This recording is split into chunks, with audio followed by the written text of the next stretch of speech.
ദൈവാത്മാവാകുന്നു. അവനെ നമസ്കരിക്കുന്നവർ ആത്മാവിലും സത്യത്തിലും നമസ്കരിക്കണം. നമ്മുടെ പിതാവായ ദൈവത്തിങ്കിൽ നിന്നും കർത്താവായ യേശുക്രിസ്തുവിൽ നിന്നും നിങ്ങൾക്ക് കൃപയും സമാധാനമുണ്ടാകട്ടെ.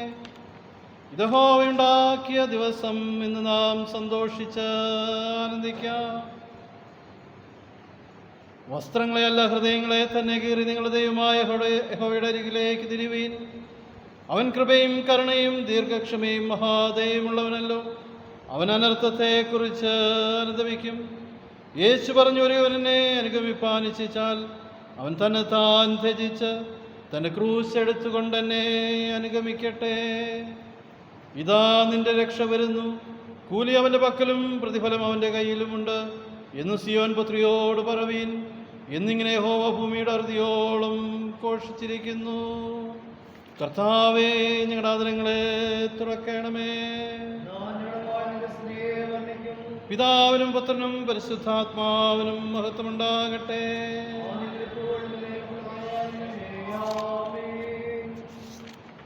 സർവശക്തനായ ദൈവമേ, നിനക്ക് സകല ഹൃദയങ്ങളും തുറന്നിരിക്കുന്നവയും സകല ആഗ്രഹങ്ങളും അറിയപ്പെട്ടവയും നിന്നിൽ നിന്ന് രഹസ്യങ്ങളൊന്നും അറിവില്ലാത്തതുമാകുന്നുവല്ലോ.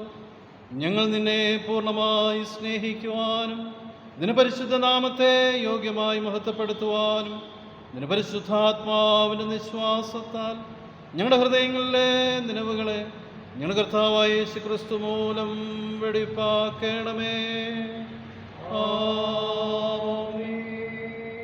സൈന്യങ്ങളുടെ ദൈവമായ കർത്താവ് പരിശുദ്ധൻ, പരിശുദ്ധൻ, പരിശുദ്ധൻ.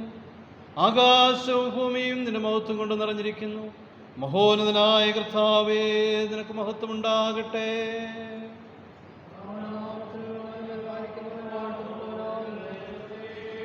ദൈവമേ, നീ പരിശുദ്ധനാകുന്നു. സർവശക്തനേ, നീ പരിശുദ്ധനാകുന്നു. മരണമില്ലാത്തവനേ, നീ പരിശുദ്ധനാകുന്നു. ഞങ്ങൾക്ക് വേണ്ടി ക്രൂശിക്കപ്പെട്ട ഞങ്ങളുടെ വീണ്ടെടുപ്പാനായ കർത്താവേ, ഞങ്ങളോട് കരുണ ചെയ്യണമേ.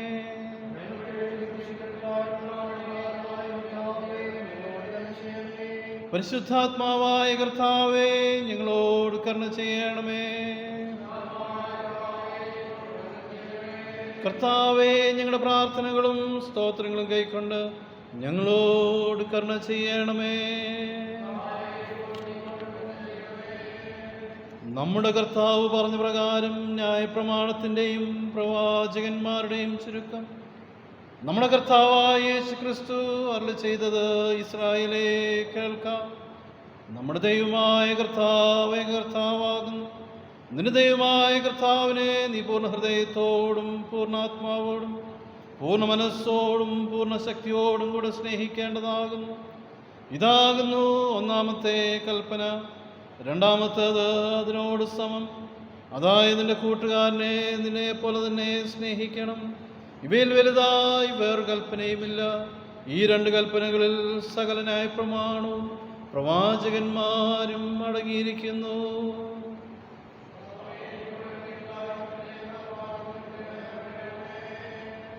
കർത്താവിൽ പ്രിയ സഹോദരീ സഹോദരന്മാരെ, ദൈവത്തിൻ്റെ ഏറ്റവും പരിശുദ്ധ വചനം കേൾപ്പാനും കർത്താവിൻ്റെ ശരീരരക്തങ്ങളെ കൈക്കൊള്ളുവാനും നാം ഒരുമിച്ച് വന്നിരിക്കുന്നു.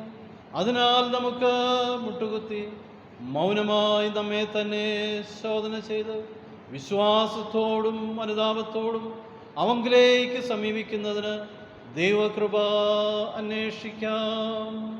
മുട്ടുകളെ മടക്കി നമുക്ക് പ്രാർത്ഥിക്കാം.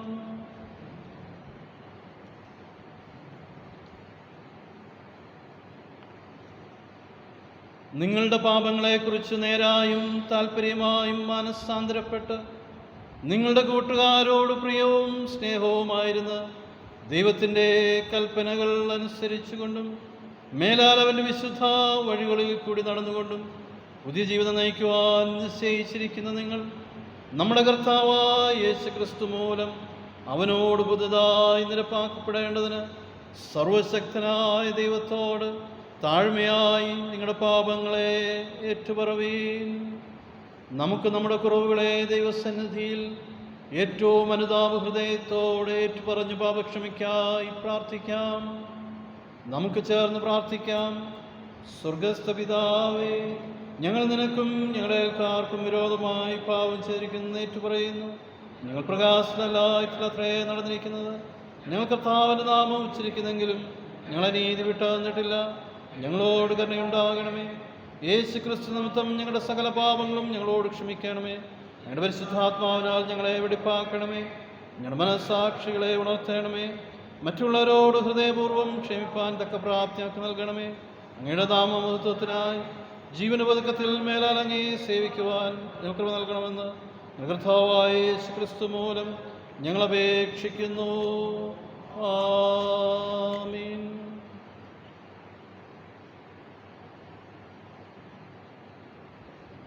സത്യമായി ക്രിസ്തുവിൽ കൂടെ തങ്ങളിലേക്ക് തിരിയുന്ന എല്ലാവരോടുമുള്ള ദൈവത്തിൻ്റെ കൃപാമൊഴി കേൾപ്പീൻ.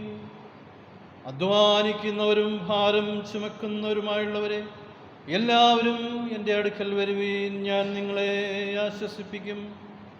തൻ്റെ ഏകജാതനായ പുത്രനിൽ വിശ്വസിക്കുന്ന ഏവനും നശിച്ചു പോകാതെ നിത്യജീവൻ പ്രാപിക്കേണ്ടതിന് ദൈവനെ നൽകുവാൻ തക്കവണ്ണം ലോകത്തെ സ്നേഹിച്ചു. ക്രിസ്തേശു പാപികളെ രക്ഷിപ്പാൻ ലോകത്തിൽ വന്നു എന്നുള്ളത് വിശ്വാസ്യവും എല്ലാവരും അംഗീകരിപ്പാൻ യോഗ്യവുമായ വചനം തന്നെ. ഒരുത്തൻ പാപം ചെയ്തുവെങ്കിലോ നീതിമാനായ യേശു ക്രിസ്തു എന്ന കാര്യസ്ഥൻ നമുക്ക് പിതാവിൻ്റെ അടുക്കലുണ്ട്. അവൻ നമ്മുടെ പാപങ്ങൾക്ക് പ്രായശ്ചിത്തമാകുന്നു. മനഃപൂർവമായ മാനസാന്തരത്തോടും സത്യവിശ്വാസത്തോടും തങ്ങളിലേക്ക് തിരികെയും തങ്ങളുടെ സഹോദരരോട് ക്ഷമിക്കുകയും ചെയ്യുന്ന എല്ലാവർക്കും പാപമോചനം നൽകുമെന്ന് തൻ്റെ മഹാകരുണയാൽ വാഗ്ദത്തം ചെയ്തിരിക്കുന്ന സ്വർഗസ്ഥ പിതാവായ സർവശക്തിയുള്ള ദൈവം നമ്മുടെ കർത്താവായ യേശു ക്രിസ്തു മൂലം നിങ്ങളോട് കരുണയുണ്ടായി നിങ്ങളുടെ സകല പാപങ്ങളും ക്ഷമിച്ച് അവയിൽ നിങ്ങളെ വിടുവിച്ച് സകല നന്മയിലും ഉറപ്പിച്ച് ബലപ്പെടുത്തി നിങ്ങളെ നിത്യജീവങ്കിലേക്ക് പ്രവേശിപ്പിക്കട്ടെ. ആമീൻ. ദൈവമേ, നിനക്ക് സ്തോത്രം. കർത്താവ് നിങ്ങളോട് കൂടെ ഇരിക്കട്ടെ. ഓശാന ഞായറാഴ്ചത്തേക്കുള്ള പ്രത്യേക അപേക്ഷ. ഞങ്ങളുടെ വിമോചകനായ ദൈവമേ, ദാസരൂപത്തിൽ വന്ന് രാജാവായ യേശു ക്രിസ്തുവിൻ്റെ യെരൂശലേമിലേക്കുള്ള മഹത്വ പ്രവേശനം വാഴ്ചകളുടെയും അധികാരങ്ങളുടെയും മേൽ കൈവരിച്ച വിജയത്തിൻ്റെ ശക്തമായ അടയാളമായിരുന്നു. ക്രിസ്തു എഴുന്നള്ളുന്നുവെന്ന ദേവാലയത്തെ ശുദ്ധീകരിച്ചതും ഞങ്ങൾ ഓർക്കുന്നു. യേശു ക്രിസ്തു ഇന്ന് സഭയെ ഭരിക്കുകയും ഞങ്ങളെല്ലാം ഭക്തിയിൽ നിന്ന് ശുദ്ധീകരിക്കുകയും ചെയ്യണമേ. പാപത്തെക്കുറിച്ച് അനുതപിക്കുവാനും പ്രത്യാശയിൽ സന്തോഷിക്കുവാനും നിരഞ്ജനമായി ഞങ്ങളെ സഹായിക്കണമേ. പിതാവിനോടും പരിശുദ്ധാത്മാവിനോടും കൂടെ ഏകദൈവമായി കാലാവസാനം കൂടാതെ ജീവിച്ചു വാഴുന്ന ഞങ്ങളുടെ കർത്താവായ യേശു ക്രിസ്തു മൂലം ഞങ്ങളങ്ങയോട് അപേക്ഷിക്കുന്നു. ആമീൻ.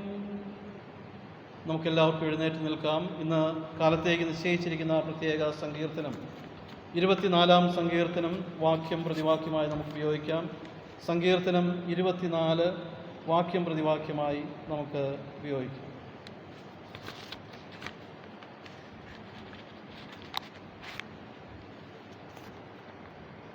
ഇരുപത്തിനാലാം സങ്കീർത്തനം. ഭൂമിയും അതിൻ്റെ പൂർണ്ണതയും ഭൂതലവും അതിൻ്റെ നിവാസികളും യഹോവയ്ക്കുള്ളതാകുന്നു. യഹോവയുടെ പർവ്വതത്തിൽ ആർ കയറും? അവൻ്റെ വിശുദ്ധ സ്ഥലത്ത് ആർ നിൽക്കും?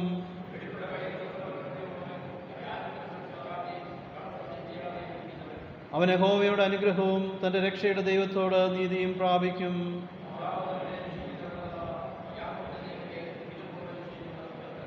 വാതിലുകളെ നിങ്ങളുടെ തലകളെ ഉയർത്തുവീൻ, പണ്ടേയുള്ള കഥകളെ ഉയർന്നിരിപ്പീൻ, മഹത്വത്തിൻ്റെ രാജാവ് പ്രവേശിക്കട്ടെ.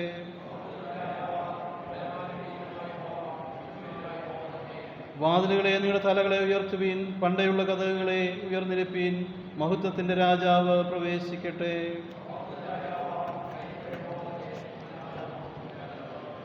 പിതാവിനും പുത്രനും പരിശുദ്ധാത്മാവിനും മഹത്വമുണ്ടാകട്ടെ.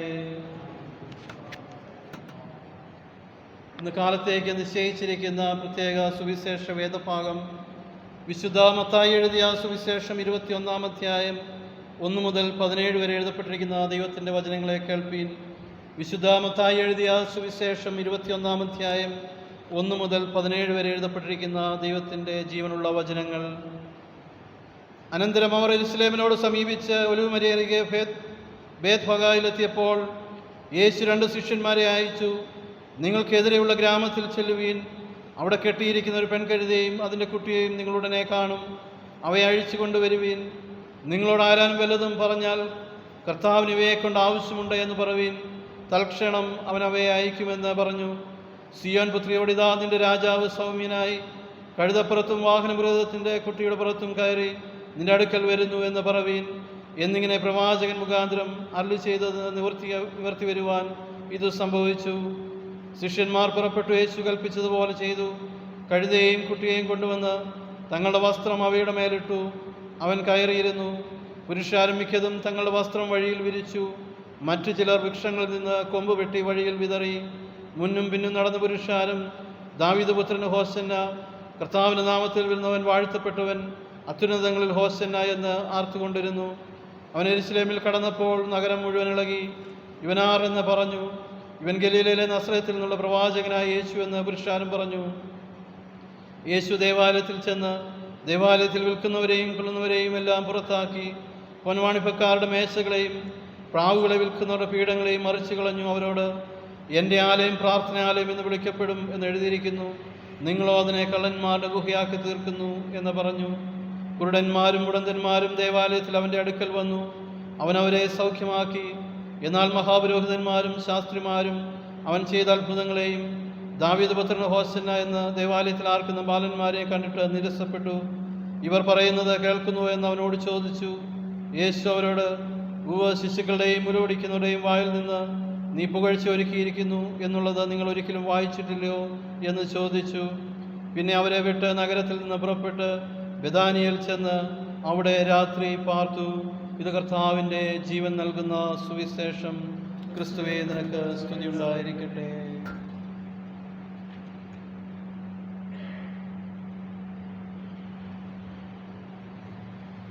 പ്രാർത്ഥിക്കാം. സ്നേഹവാനായ ഞങ്ങളുടെ ദൈവമേ, സ്വർഗീയ പിതാവേ, ഈ മനോഹരമായ ദിനത്തിൻ്റെ പ്രഭാത സമയത്തിനായിട്ട് ഞങ്ങൾ അങ്ങേ സ്തുതിക്കുന്നു, സ്തോത്രം ചെയ്യുന്നു. ബലഹീനരാകുന്ന അടിയങ്ങൾ കർത്താവേ, അങ്ങയുടെ പാദപീഠത്തിലേക്ക് അടുത്തു വരുമ്പോൾ ദൈവത്തിൻ്റെ വചനം ഞങ്ങളോട് സംസാരിപ്പാൻ അവിടെ ഇടം നൽകണമെന്ന് പ്രാർത്ഥിക്കുന്നു. പ്രാണനെയും ആത്മാവിനെയും സന്ധിമജ്ജകളെയും വേർപിടിവിക്കും വരെ തുളച്ചു ചെല്ലുന്നതായിട്ടുള്ള ഈ ദൈവവചനം ഞങ്ങളുടെ ഉള്ളിൽ ക്രിയ ചെയ്യുവാനും ഞങ്ങളെ ഒന്നാകെ രൂപപ്പെടുത്തുവാനും അവിടുന്ന് സഹായിക്കണമെന്ന് പ്രാർത്ഥിക്കുന്നു. പരിശുദ്ധാത്മാവിന് നിറവുകൊണ്ട് കൃപ കൊണ്ട് ഞങ്ങളെ വഴി നടത്തണം. യേശു കർത്താവിൻ്റെ വിലയേറിയ നാമത്തിൽ തന്നെ ആമേൻ.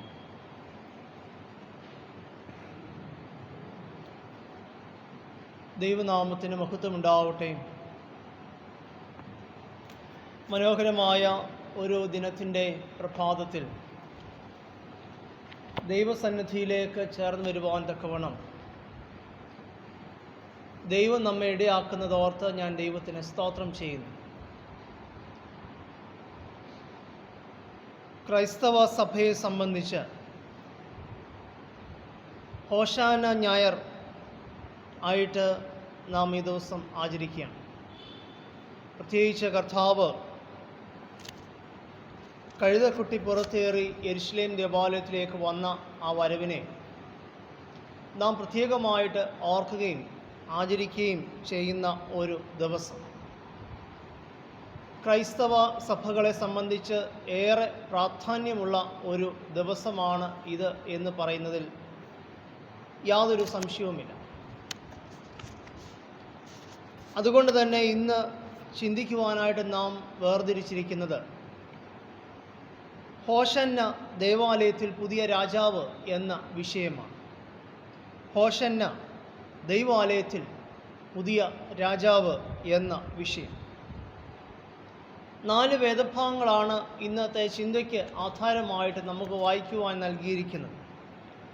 യെശയ്യാ പ്രവാചകൻ്റെ പുസ്തകം 56-ാം അധ്യായം അതിൻ്റെ 1 മുതൽ 8 വരെയുള്ള വാക്യങ്ങളും 1 കൊരിന്ത്യർ 3-ാം അധ്യായം അതിൻ്റെ 16 മുതൽ 23 വരെയുള്ള വാക്യങ്ങളും, മത്തായിയുടെ സുവിശേഷം 21-ാം അധ്യായം അതിൻ്റെ 1 മുതൽ 17 വരെയുള്ള വാക്യങ്ങളും 24-ാം സങ്കീർത്തനവും നമ്മളുടെ ഇന്നത്തെ ചിന്തയ്ക്ക് അടിസ്ഥാനമായിട്ട് നമുക്ക് നൽകിയിട്ടുണ്ട്.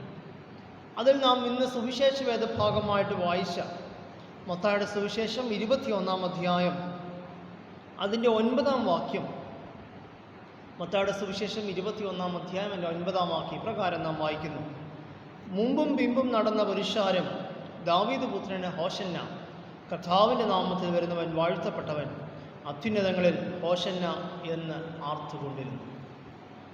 ദാവീദ് പുത്രൻ്റെ ഹോശന്ന, കർത്താവിൻ്റെ നാമത്തിൽ വരുന്നവൻ വാഴ്ത്തപ്പെട്ടവൻ, അത്യുന്നതങ്ങളിൽ ഹോശന്ന എന്ന് ആർത്തുകൊണ്ടിരുന്നു. ഹോശന്ന ഞായറാഴ്ചയെക്കുറിച്ച് നാം മനസ്സിലാക്കുമ്പോൾ നമ്മളുടെ മനസ്സിലേക്ക് കടന്നു വരുന്ന ഒരു ചിത്രമുണ്ട്. കഴുതക്കുട്ടിയുടെ പുറത്തേറി യേശു കർത്താവ് യെരുശലേം ദേവാലയത്തിലേക്ക് വരുമ്പോൾ ചുറ്റും വലിയ ഒരു ജനസാഗരം യേശു കർത്താവിനെ അനുഗമിച്ചു കൊണ്ടിരിക്കുക.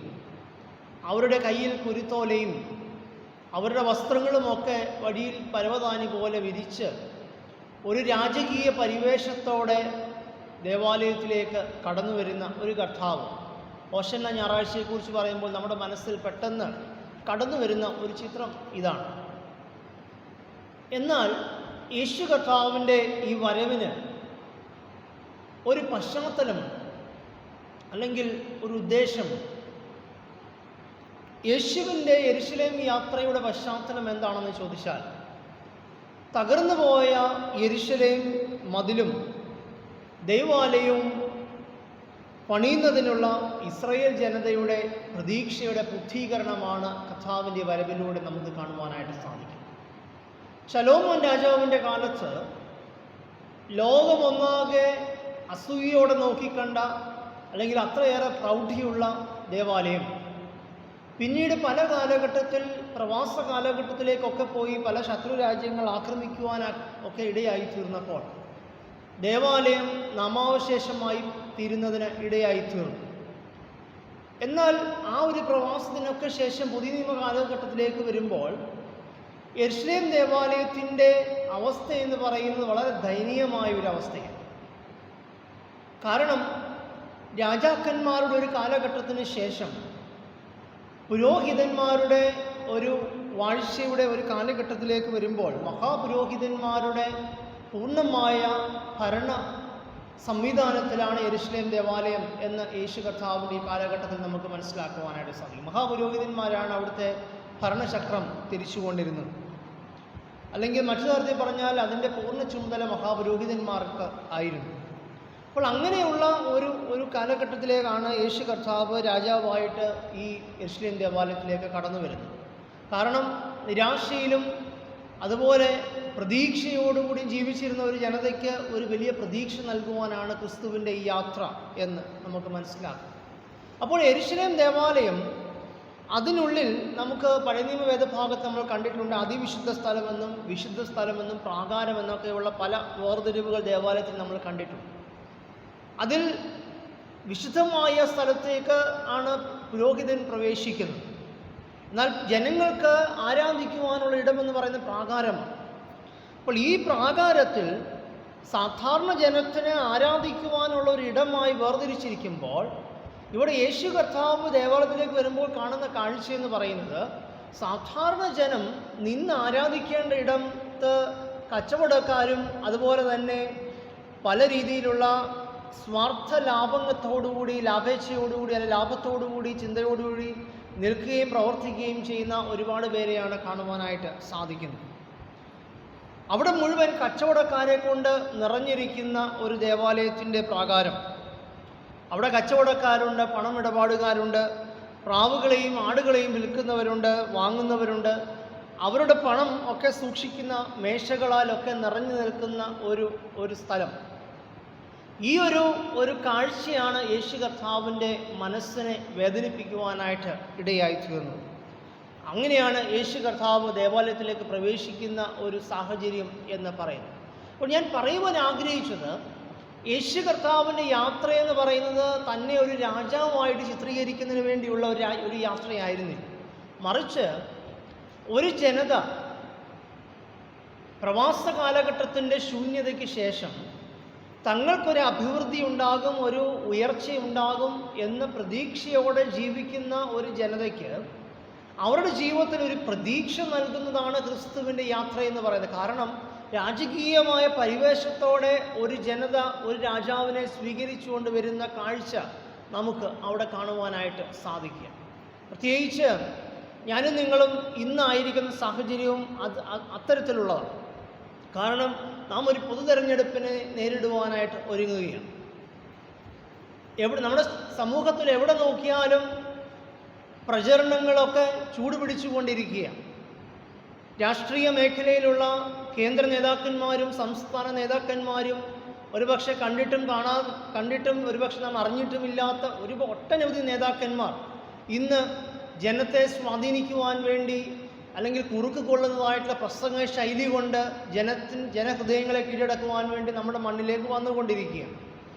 അപ്പോൾ ഒരു നേതാവിന് നൽകേണ്ട പരിവേഷം നൽകുവാൻ ശ്രമിക്കുന്ന ഒരു സാമൂഹ്യ അന്തരീക്ഷം നമുക്കിന്ന് കാണുവാനായിട്ട് സാധിക്കും. ഇതുപോലെ തന്നെയുള്ളൊരു സാഹചര്യത്തിലാണ് നമുക്ക് ഈ ഒരു വേദഭാഗത്തെ നമുക്ക് കാണേണ്ടത്.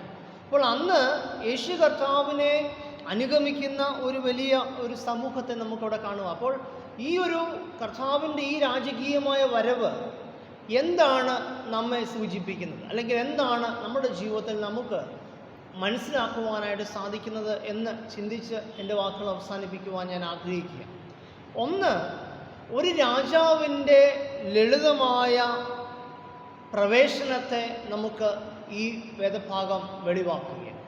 ഒരു രാജാവിൻ്റെ ലളിതമായ പ്രവേശനം, ലളിതമായ ജീവിതം എന്നൊക്കെ പറഞ്ഞു കഴിഞ്ഞാൽ ഇന്ന് നമുക്കൊരു പക്ഷേ മനസ്സിലാക്കുവാൻ വളരെ ബുദ്ധിമുട്ടാണ്. കാരണം ഇന്ന് നമ്മളുടെ ജീവിതശൈലിയും നമ്മുടെ ജീവിതവും രീതികളുമൊക്കെ ഒരല്പം എബോ മിഡിൽ ക്ലാസ്സിന് മുകളിലേക്ക് കയറി നിൽക്കുകയാണ്. കാരണം നാം ആയിരിക്കുന്ന സമൂഹത്തിൽ നാം ഇന്ന് അങ്ങനെയായി മാറി. നമ്മൾക്ക് ഒട്ടും പുറകിലേക്ക് പോകുവാൻ സാധിക്കും. നമ്മൾ ജീവിതം അനുദിനം മുൻപോട്ട് പോകുന്നു. അല്പം ഒരു എബോ മിഡിൽ ക്ലാസ്സിലേക്ക് നമ്മൾ കയറി. നമുക്കൊരിക്കലും ഒരു ഏറ്റവും താഴെ തട്ടിലുള്ള ഒരു ജനവിഭാഗത്തിൻ്റെ നിലയിലേക്ക് താഴുവാൻ നമുക്ക് സാധിക്കത്തില്ല. കാരണം നമ്മുടെ ചിന്താഗതികളും നമ്മുടെ ജീവിത രീതികളും നാം ആയിരിക്കുന്ന സമൂഹത്തിൻ്റെ രീതികളും ഒക്കെ നമ്മെക്കുറിച്ചുള്ള കാഴ്ചപ്പാടുമൊക്കെ നമ്മെ അത്തരത്തിൽ സ്വാധീനിച്ചിരിക്കുക.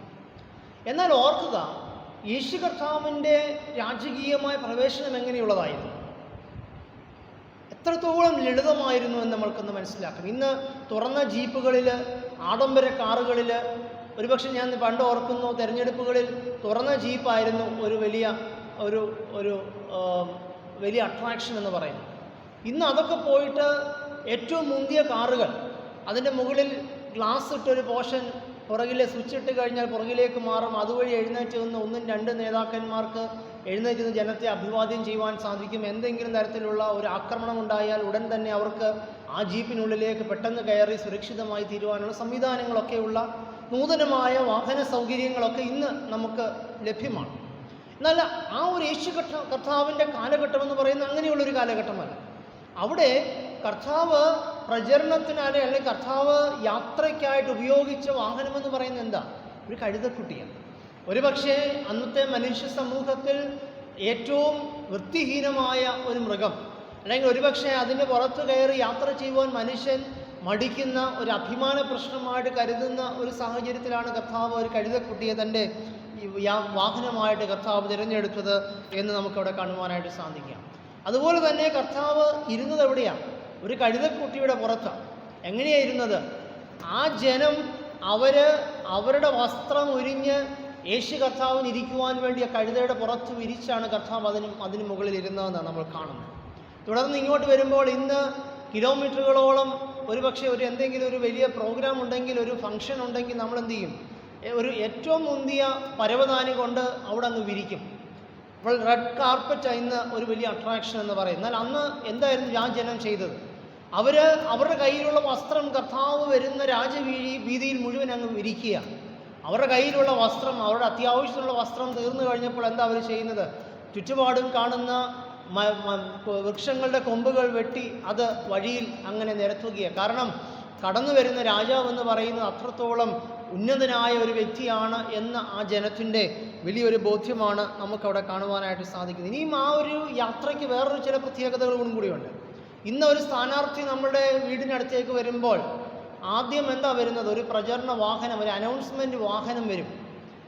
ഈ വാഹനത്തിന് തൊട്ട് പിന്നാലെ കടന്നു വരുന്നെന്ന് രാജ്യവീതിയിലോ അല്ലെങ്കിൽ വീതികളിലൂടെ പ്രഘോഷിച്ചുകൊണ്ട് ആദ്യം ഒരു അനൗൺസ്മെൻറ്റ് വാഹനം വരും. പ്രത്യേകിച്ച് സ്ഥാനാർത്ഥികളും കൂടിയാണ് വരുന്നതെങ്കിൽ 1-2 വാഹനം, ആദ്യം ഒരു പൈലറ്റ് വാഹനം വരും, തൊട്ട് പുറകെ സ്ഥാനാർത്ഥി വരുന്ന തൊട്ട് മുമ്പിൽ വേറൊരു വാഹനം അനൗൺസ്മെൻറ്റ് ചെയ്തുകൊണ്ട് വരും. അങ്ങനെ വലിയ രാജകീയ പരിവേഷം. എന്നാൽ യേശു കർത്താവിൻ്റെ യാത്രയിൽ നമ്മൾ കാണുന്നത് എന്താ? അവിടെ ഒരു അനൗൺസ്മെൻറ്റ് വാഹനവും കർത്താവിനില്ലായിരുന്നു. മറിച്ച് കർത്താവിനുണ്ടായിരുന്നത് ജനം ആർത്തു വിളിച്ചുകൊണ്ട് വരികയാണ്. ജനം ആർത്തു വിളിച്ചുകൊണ്ട് വരികയാണ്. മുന്നും പിന്നും നടന്ന പുരുഷാരം ഉറക്കെ വിളിക്കുകയാണ്, ഹോശന്ന, ദാവീദ് പുത്രന് ഹോശന്ന, കർത്താവിൻ്റെ നാമത്തിൽ വരുന്നവൻ വാഴ്ത്തപ്പെട്ടവൻ, അത്യുന്നതങ്ങളിൽ ഹോശന്ന എന്ന് ആർത്തുകൊണ്ടുവരുന്ന ഒരു ജനത്തെ കാണുവാനായിട്ട് സാധിക്കും. ഒരു ജനം ഒരുപക്ഷെ പണം കൊടുത്ത് അനൗൺസ് ചെയ്യുന്ന ഒരു വ്യക്തിക്ക് ഒരുപക്ഷെ ഇല്ലാത്ത ഒരു മനസ്സിൻ്റെ ഉള്ളിൽ നിന്നുള്ള ഒരു വികാരം കൂടിയുണ്ട് ഇവിടെ ജനം വിളിച്ചു പറയുമ്പോൾ. കാരണം അവരുടെ ജീവിതത്തിൽ അവർ അനുഭവിച്ച ഒരു വലിയ സത്യത്തിൽ നിന്നുകൊണ്ടാണ് അവരുടെ ഈ പ്രഘോഷണം എന്ന് പറയുന്നത്. അവരുടെ ഉള്ളിൽ അവർ അനുഭവിച്ച ഒരു വലിയ ഒരു സന്തോഷം, ആനന്ദത്തിൽ നിന്നുകൊണ്ടാണ് ഇവിടെ ഒരു ജനം കർത്താവിൻ്റെ ഈ ഒരു ആഗമനത്തെ പ്രഘോഷിക്കുന്നതായിട്ട് നമുക്ക് കാണുവാനായിട്ട് സാധിക്കും. അപ്പോൾ ഒരു രാജാവിന് ലഭിച്ച സ്വീകരണം എന്ന് പറയുന്ന ഒരു വളരെ ആവേശമുളവാക്കുന്നു. നമ്മളൊരു പക്ഷേ ഒരു നേതാവ് വരുമ്പോൾ ഒരു അനൗൺസ്മെൻറ്റ് കേൾക്കുമ്പോൾ എന്നാൽ ഒന്ന് കണ്ടേക്കാം എന്നും കരുതിയാണ് പലപ്പോഴും നമ്മൾ വഴിയിലോട്ട് ഇറങ്ങി നിന്ന് പല നേതാക്കന്മാരെയും നമ്മൾ കാണാനായിട്ട് ശ്രമിക്കുന്നത്. എന്നാൽ ചിലയിടങ്ങളിൽ അണികൾ ആവേശം കൊണ്ട് ഇളകിച്ചേരുന്നതുമുണ്ട്. എന്നാൽ യേശു കർത്താവിൻ്റെ വരവിൽ നമ്മൾ കാണുന്നത് എന്താണെന്ന് ചോദിച്ചാൽ ഒരു ജനം മുഴുവൻ, ഒരു നാട് മുഴുവൻ അങ്ങ് ഇളകുകയാണ്. അതിൻ്റെ 10ാമത്തെ വാക്യത്തിലേക്ക് വരുമ്പോൾ നമ്മൾ വായിക്കുകയാണ്, അവൻ യെരുശലേമിൽ കടന്നപ്പോൾ നഗരം മുഴുവൻ ഇളകി എന്നവിടെ കാണുകയാണ്. അതായത് ഒരു നഗരത്തിലുള്ള ജനം മുഴുവൻ ആവേശം കൊണ്ട്, അവരെ ആരും പറഞ്ഞ് ആവേശം കൊള്ളിച്ചതല്ല, അവരോട് ആരും പറഞ്ഞതല്ല നിങ്ങൾ വരണമെന്ന് പറഞ്ഞിരുന്നതല്ല, അല്ലെങ്കിൽ അവരെ ആരും പണം കൊടുത്ത് വരുത്തിയതുമല്ല, മറിച്ച് അവർ സ്വാഭാവികമായിട്ടും കർത്താവിൻ്റെ ആ ഒരു വരവിൽ അല്ലെ കർത്താവിന് സ്വാഗതം അരുളുവാൻ വേണ്ടി വികാരം കൊണ്ട്, ആവേശം കൊണ്ട് ഒരു ജനം കർത്താവിനോടൊപ്പം ചേരുന്ന ഒരു കാഴ്ച നമുക്ക് അവിടെ കാണുവാനായിട്ട് സാധിക്കുക. അതായത് ഒരു സാധാരണക്കാരൻ്റെ ആഗമനം, ഒരു പ്രൗഢിയുമില്ല, ഒരു പണച്ചിലവുമില്ലാതെ ഒരു ജനഹൃദയങ്ങളിലേക്ക് ആഴ്ന്നിറങ്ങിയ ഒരു ക്രിസ്തു എന്ന വലിയ നേതാവിൻ്റെ ഒരു പ്രവേശനമാണ് നമുക്ക് കാണുവാനായിട്ട് സാധിക്കുന്നത്. ഞാൻ പറയുവാൻ ആഗ്രഹിച്ച എന്താണെന്നറിയാമോ? വളരെ ലളിതമായ ലാളിത്യം ജീവിതത്തിൽ മുഖമുദ്രയാക്കിയ കർത്താവായ യേശു ക്രിസ്തുവിനെയാണ് നമുക്ക് അവിടെ കാണുവാനായിട്ട് സാധിക്കുന്നത്. ഹോശന്ന എന്ന വാക്കിൻ്റെ അർത്ഥം തന്നെ ഇപ്പോൾ രക്ഷിക്കുക എന്നുള്ളത്. പ്രതീക്ഷ നഷ്ടപ്പെട്ട, ജീവിതത്തിൽ ആശ നഷ്ടപ്പെട്ട ഒരു ജനതയ്ക്ക് പ്രതീക്ഷ നൽകുവാൻ നിങ്ങൾ നിരാശപ്പെടേണ്ട, നിങ്ങൾക്ക് ഒരു രാജാവ് നിങ്ങൾക്കുണ്ട്. ആ രാജാവ് ഇതാ കഴുതക്കുട്ടി പുറത്തേറി യെരുശലേം ദേവാലയത്തിലേക്ക് വരുന്നു എന്ന് പ്രഘോഷിക്കുന്ന ഒരു വലിയ പ്രതീക്ഷാ നിർഭരമായ ഒരു വാക്കുകളാണ്, അല്ലെങ്കിൽ ഒരു സംഭവമാണ് കർത്താവിൻ്റെ യെരുശലേമിലേക്കുള്ള ഈ പ്രയാണം നമുക്ക് നൽകുന്നത്. അതൊരിക്കലും വളരെ പ്രൗഢിയോടുകൂടി അല്ല പണത്തിൻ്റെ കൊഴുപ്പോടുകൂടിയൊക്കെയുള്ള ചില ക്രമീകരണങ്ങളല്ല, മറിച്ച് വളരെ ലളിതമായ ജനത്തിൻ്റെ ഹൃദയത്തിൽ തട്ടിയുള്ള ഒരു വരവേൽപ്പാണ് ക്രിസ്തുവിന് ഇവിടെ ലഭിക്കുന്നത് എന്ന് നമുക്കവിടെ കാണുവാനായിട്ട് സാധിക്കുക. പ്രിയമുള്ളവരെ, ക്രൈസ്തവ ജീവിതത്തിൻ്റെ മുഖമുദ്രയായിട്ട് ലാളിത്യം നമുക്ക് മാറ്റിയെടുക്കുവാനായിട്ട് നമുക്ക് സാധിക്കണം. ഇന്ന് പലപ്പോഴും നമ്മളുടെ വ്യക്തി ജീവിതത്തിലാണെങ്കിലും, നമ്മുടെ കുടുംബ ജീവിതത്തിലാണെങ്കിലും, നമ്മുടെ സഭാ ജീവിതത്തിലാണെങ്കിലും, നമ്മുടെ സാമൂഹ്യ ജീവിതത്തിലാണെങ്കിലും ഇന്ന് ആർഭാടം എന്ന് പറയുന്നത് നമുക്ക് സർവ്വസാധാരണമായ ഒന്നായിട്ട് മാറിയിരിക്കുക. നമുക്കൊന്നും നമ്മുടെ ജീവിതത്തിൽ നമുക്ക് ഒരുപക്ഷെ പലതും നമുക്ക് ആവശ്യത്തിലും വേണ്ടതുകൊണ്ട്, അല്ലെങ്കിൽ നമുക്ക് അധികമായിട്ടുമുണ്ട്, ആവശ്യത്തിനും അതിനധികമായിട്ടും നമ്മുടെ ജീവിതത്തിൽ നമുക്കിന്നുണ്ട്. നമുക്കൊരിക്കലും ചിലതൊന്നും നമുക്ക് വേണ്ട എന്ന് നമുക്ക് വെക്കുവാനായിട്ട് സാധ്യമല്ല. എന്നാൽ പലപ്പോഴും നമ്മളുടെ ആളുകൾ എത്ര ദരിദ്രരാണെന്ന് നമ്മൾ മനസ്സിലാക്കുന്ന ഘട്ടം എപ്പോഴാണെന്നറിയാം? ഒരു പിരിവിന് നമ്മൾ പോകുമ്പോഴാണ്.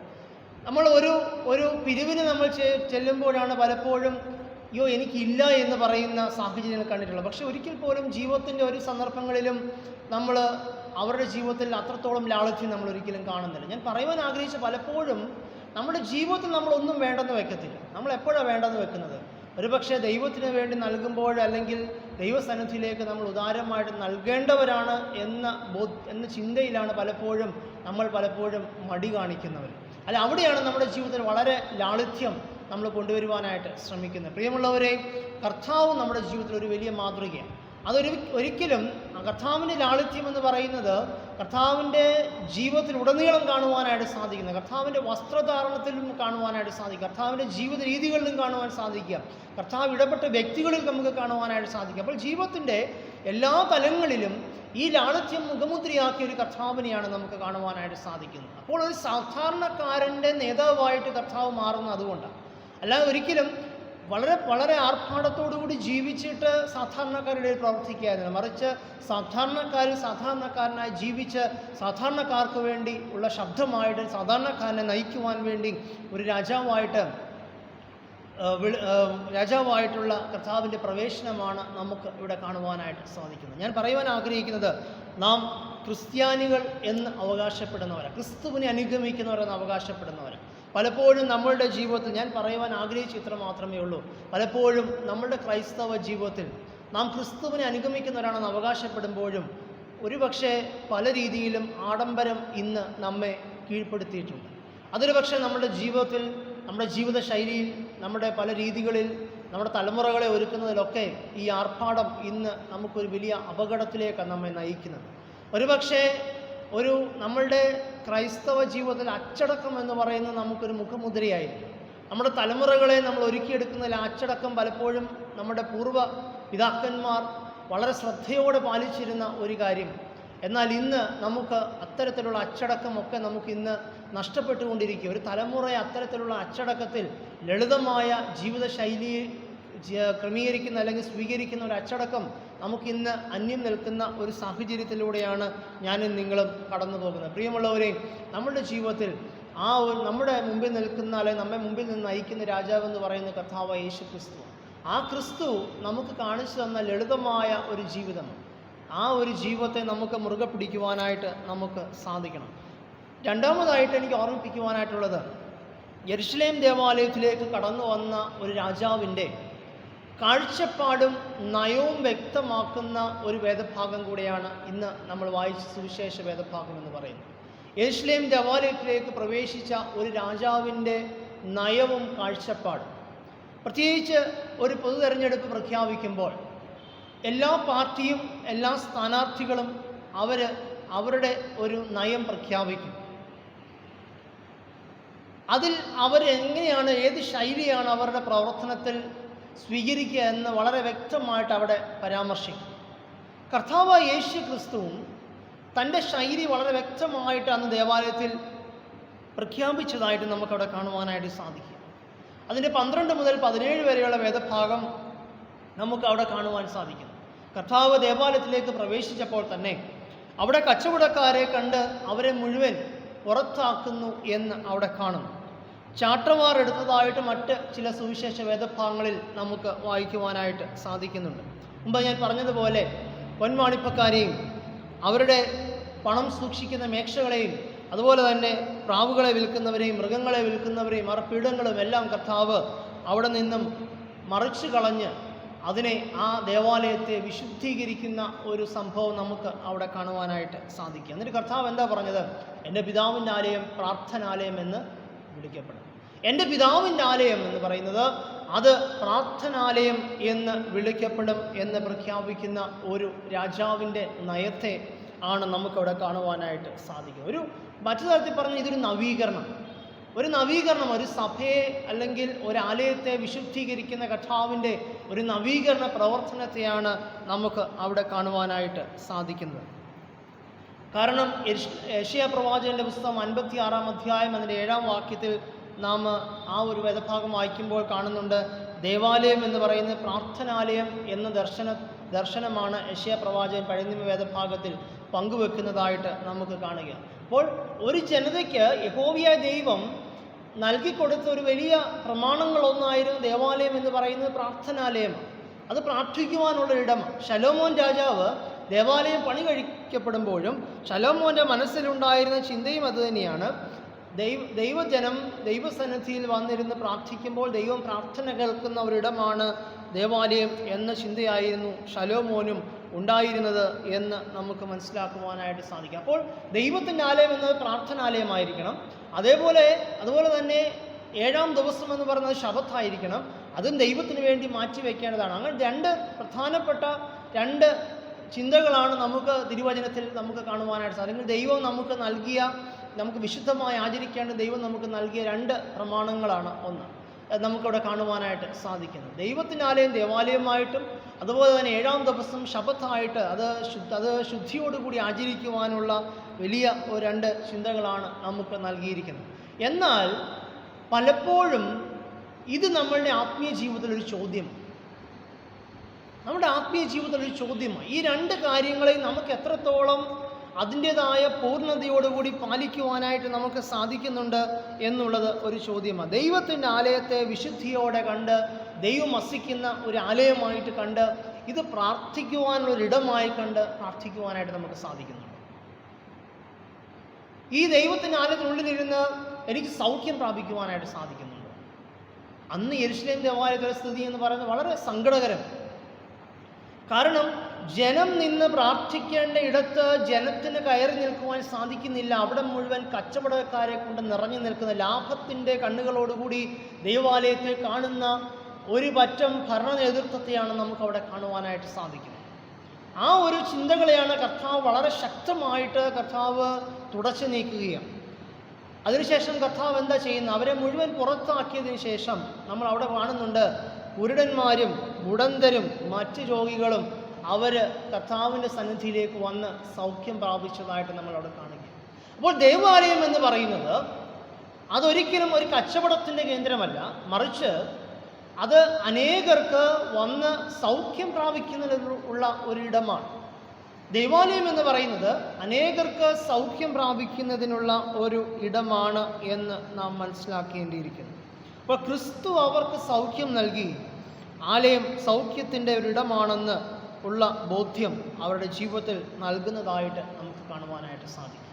പ്രിയമുള്ളവരെ, യേശു ക്രിസ്തുവിൻ്റെ ആ കാലഘട്ടത്തിലെ അവസ്ഥയാണോ ഇന്ന് നമ്മുടെ ഇടയിലുള്ളത് എന്ന് നാം ഒന്ന് ശാന്തമായിട്ട് ചിന്തിക്കുക. പലപ്പോഴും ആവശ്യമുള്ളവർക്ക് അല്ലെങ്കിൽ ആവശ്യത്തിലിരിക്കുന്നവർക്ക് ഈ ഒരിടം ഒരു സമാധാനത്തിൻ്റെയും ഒരു ആശ്വാസത്തിൻ്റെയും ഇടമാക്കി തീർക്കുവാൻ നമുക്ക് പലപ്പോഴും സാധിക്കുന്നുണ്ടോ എന്ന് നാം ചിന്തിക്കേണ്ടിയിരിക്കുന്നു. പലപ്പോഴും നമ്മളുടെ രാഷ്ട്രീയ താല്പര്യങ്ങൾക്ക് വേണ്ടി, നമ്മളുടെ സ്വാർത്ഥ താല്പര്യങ്ങൾക്ക് വേണ്ടി, നമ്മളുടെ വ്യക്തിപ്രഭാവത്തിന് വേണ്ടിയൊക്കെ നാം ദൈവത്തിൻ്റെ ഈ ആലയത്തെ ഉപയോഗിക്കാറുണ്ടോ എന്ന് നാം ശാന്തമായിട്ട് ചിന്തിക്കേണ്ടിയിരിക്കുന്നു. ആരാധിക്കുവാൻ വരുന്നവരിലൂടെ അല്ലെങ്കിൽ നമ്മെ നയിക്കുന്നവരിലും ആരാധിക്കുവാൻ വരുന്നവരിലും നമ്മെ നയിക്കുന്നവരിലും ആ വിശുദ്ധി കാത്തു സൂക്ഷിപ്പാനായിട്ട് നമുക്ക് ജീവിതത്തിനിടയായിട്ടാണ്. ക്രിസ്തു അത് തന്നെയാണ് പറഞ്ഞത്. ദൈവത്തിൻ്റെ ആലയം എന്ന് പറയുന്നത് അത് വിശുദ്ധിയോടെ നാം പാലിക്കേണ്ടത്. അവിടെ കടന്നു വരുന്ന നാം വിശുദ്ധരായിരിക്കണം, നമ്മെ നയിക്കുന്നവർ വിശുദ്ധരായിരിക്കണം. അവിടേക്ക് പ്രാർത്ഥനയോടെ എങ്കിൽ ഒരിച്ച ആശ്വാസത്തിന് വേണ്ടി കടന്നു വരുന്നവരും ആ വിശുദ്ധിയുടെ അനുഭവത്തിൽ കടന്നു വരുവാനായിട്ട് നമുക്ക് ഇടയായിത്തീരണം. രണ്ടാമതായിട്ട് അവിടെ ആ രാജാവിൻ്റെ നയം രണ്ടാമതായിട്ട് നമുക്ക് കാണുവാൻ സാധിക്കുക എന്താണെന്ന് അറിയാമോ? ആലയം എന്ന് പറയുന്നത് ക്രിസ്തുവിൻ്റെ വകയാണെന്നുള്ളത്. ആലയം എന്ന് പറയുന്നത് ക്രിസ്തുവിൻ്റെ വകയാണെന്നുള്ളത്. അതാണ് 1 കൊരിന്ത്യർ 3-ാം അധ്യായം 16-17 വാക്യങ്ങളിൽ പൗലോസ് വളരെ വ്യക്തമായിട്ട് അവിടെ പറയുന്നത്. 1 കൊരിന്ത്യർ 3-ാം അധ്യായം അതിൻ്റെ 16-17 വാക്യത്തിൽ പൗലോസ് പറയുന്നു, നിങ്ങൾ ദൈവത്തിൻ്റെ മന്ദിരമെന്നും ദൈവത്തിൻ്റെ ആത്മാവ് നിങ്ങൾ വസിക്കുന്നു എന്നും അറിയുന്നില്ലയോ? ദൈവത്തിൻ്റെ മന്ദിരം നശിപ്പിക്കുന്നവനെ ദൈവം നശിപ്പിക്കും. ദൈവത്തിൻ്റെ മന്ദിരം വിശുദ്ധമല്ലോ, നിങ്ങളും അങ്ങനെ തന്നെ എന്ന് അവിടെ പറയുക. 3 കാര്യങ്ങളാണ് പൗലോസ് അവിടെ പറഞ്ഞത്. നിങ്ങൾ ദൈവത്തിൻ്റെ മന്ദിരം, 2 ദൈവത്തിൻ്റെ ആത്മാവ് നിങ്ങളിൽ വസിക്കുന്നു, 3 പറയുന്നത് ദൈവത്തിൻ്റെ മന്ദിരം വിശുദ്ധമാണ്, അതുകൊണ്ട് നിങ്ങളും അങ്ങനെ തന്നെ ആയിരിക്കണം. അപ്പോൾ ഞാനും നിങ്ങളും ദൈവത്തിൻ്റെ മന്ദിരമാണ് എന്ന ഒരു ബോധ്യം നമുക്ക് ഉണ്ടാവും. ആ ദൈവത്തിൻ്റെ ആത്മാവാണ് നമ്മുടെ ഉള്ളിൽ വസിക്കുന്നത്. അപ്പോൾ ആ ദൈവത്തിൻ്റെ ആത്മാവ് വസിക്കണമെങ്കിൽ ആ വസിക്കുന്ന ഇടമെന്ന് പറയുന്നത് വിശുദ്ധി ഉള്ളതായിരിക്കണം. വിശുദ്ധിയിൽ മാത്രമേ ദൈവം അധിവസിക്കത്തുള്ളൂ എന്ന് നമ്മൾ തിരുവചനത്തിൽ പഠിക്കുന്നു. അപ്പോൾ നാമും വിശുദ്ധിയുള്ളവരായിരിക്കണം. നമുക്ക് നമ്മളുടെ ഈ ശരീരമാകുന്ന മന്ദിരത്തെ അപ്രകാരം വിശുദ്ധിയിൽ നമുക്ക് വളർത്തുവാനായിട്ട് സാധിക്കുന്നുണ്ടോ? എങ്ങനെയുള്ള ഒരു സമീപനമാണ് നമുക്കുണ്ടാവേണ്ടത്? നമ്മുടെ ശരീരത്തിൽ ക്രിസ്തു വസിക്കുന്നു എന്ന ബോധ്യം നമ്മുടെ ജീവിതത്തിലുണ്ടാവണം. അതാണ് ഏറ്റവും പരമപ്രധാനമായിട്ട് നമുക്കുണ്ടാവേണ്ടത്. എങ്ങനെയാണ് ഈ മന്ദിരത്തെ എനിക്ക് വിശുദ്ധമായിട്ട് കാത്തു സൂക്ഷിക്കുവാൻ സാധിക്കുന്നതെന്ന് ചോദിച്ചാൽ ഒറ്റ ഉത്തരമേ ഉള്ളൂ: ഈ മന്ദിരത്തിനുള്ളിൽ ദൈവം വസിക്കുന്നുണ്ട് എന്ന ഒരു ബോധ്യം എൻ്റെ നിങ്ങളുടെയും ജീവിതത്തിൽ എപ്പോഴും ഉണ്ടാവണം. ശലോമോൻ മുമ്പ് പറഞ്ഞതുപോലെ ശലോമോൻ പണിതപ്പോൾ ശലോമോന്റെ ദർശനം എന്ന് പറയും ദൈവം പ്രാർത്ഥന കേട്ട് ഉത്തരമരുളുന്ന സ്ഥലമാണ് ദേവാലയം എന്നുള്ളതാണെങ്കിൽ, പ്രിയമുള്ളവരെ, ക്രിസ്തുവിൻ്റെ മന്ദിരമാകുന്ന ശരീരമാണ് നമ്മളുടെ ഈ ശരീരം എന്ന് പറയുന്നത്. അതുകൊണ്ട് ഈ ശരീരത്തെ അപ്രകാരം വിശുദ്ധിയോടെ കാത്തുസൂക്ഷിപ്പാനായിട്ട് നമുക്ക് ഇടയായിത്തീരണം. യെരുശലേമിലേക്ക് കഴുതപ്പുറത്തേറി കടന്നു വന്ന രാജാവ്, ഇന്ന് നാം ചിന്തിച്ച വിഷയം അത് തന്നെയാണ്. ഹോശന്ന ദൈവാലയത്തിൽ പുതിയ രാജാവ്, ദേവാലയത്തിനുള്ളിലേക്ക് കടന്നു വന്ന പുതിയ രാജാവിൻ്റെ പ്രവേശനവും ആ രാജാവിൻ്റെ നയവും കാഴ്ചപ്പാടുമാണ് ഈ ഹോശന്ന ഞായറാഴ്ച നമുക്ക് നൽകുന്ന ദൈവത്തിൻ്റെ ഏറ്റവും പരമപ്രധാനമായ സന്ദേശം എന്ന് പറയുന്നത്. എൻ്റെയും നിങ്ങളെയും ചേർത്തുകൊള്ളുന്ന, ഒരുമിച്ച് ചേർത്തുകൊള്ളുന്ന ഒരു ഒരുമനപ്പെടലിൻ്റെ ഒരു അനുഭവം നമ്മളുടെ ആലയത്തിനുള്ളിൽ ഉണ്ടാവണം എന്നുള്ളതാണ്. കാരണം ഞാനും നിങ്ങളും ക്രിസ്തുവിൻ്റെ അനുഗാമികളാണ്. നമ്മെ നയിക്കുന്ന ക്രിസ്തു എന്ന് പറയുന്നത്, ക്രിസ്തുവിൻ്റെ ജീവിതം എന്ന് പറയുന്നത് അത് ലാളിത്യത്തിൻ്റെ അനുഭവം. ക്രിസ്തുവിൻ്റെ നയമെന്ന് പറയുന്നത് എല്ലാവർക്കും കടന്നു വരുവാനും എല്ലാവരെയും ചേർത്ത് പിടിക്കുവാനും സാധിക്കുന്ന ഒരു നയമായി. ക്രിസ്തുവിൻ്റെ കാഴ്ചപ്പാടെന്ന് പറയുന്നത്, ഈ ഇടമെന്ന് പറയുന്നത് ഇവിടെ വലിപ്പച്ചെറുപ്പങ്ങളില്ല, വേർതിരിവുകളില്ല, വ്യത്യാസങ്ങളില്ല, അതിരുകളില്ല, മറിച്ച് എല്ലാവർക്കും ഒന്നായിട്ട് സമന്മാരായി ഒരുമിച്ച് കടന്നു വന്നിരുന്ന് ദൈവകൃപ അനുഭവിപ്പാനും ദൈവിക സമാധാനം അനുഭവിപ്പാനും സാധിക്കുന്ന ഒരിടമായിട്ട് നമ്മുടെ ആലയത്തെ രൂപപ്പെടുത്തുക എന്നുള്ളതാണ്. അതിൽ നമുക്കെല്ലാവർക്കും, ഇതിൽ ആർക്കും മാറി നിൽക്കുവാനായിട്ട് സാധ്യമല്ല. എല്ലാവർക്കും ഒരുപോലെ പങ്കാളിത്തമുണ്ട് എന്ന് നാം മറന്നു പോകരുത്. അതുകൊണ്ട് പ്രിയമുള്ളവരെ, ഈ കഴുതപ്പുറത്തേറി കടന്നു വരുന്ന ഈ രാജാവിനെ നമ്മുടെ ഹൃദയത്തിലേക്ക് നമുക്ക് സ്വീകരിക്കാം, നമ്മുടെ ആലയത്തിനുള്ളിലേക്ക് നമുക്ക് സ്വീകരിക്കാം. ഈ ആലയം ഒരു സമാധാനത്തിൻ്റെ ഇടമായി, രാജാവ് വസിക്കുന്ന, രാജാവ് ഭരണം നടത്തുന്ന, നീതിയോടും ന്യായത്തോടും ദൈവകൃപയോടും ഭരണം നടത്തപ്പെടുന്ന ഒരിടമായിട്ട് ദൈവമേ ഞങ്ങളുടെ ആലയത്തെ രൂപപ്പെടുത്തണമേ, ഞങ്ങളുടെ ശരീരത്തെ രൂപപ്പെടുത്തണമേ എന്ന പ്രാർത്ഥനയോടെ ദൈവകൃപയിൽ നമുക്ക് ജീവിക്കാം. അതിന് പരിശുദ്ധാത്മാവ് എന്നെയും നിങ്ങളെയും സഹായിക്കുമാറാവട്ടെ. ആമേൻ.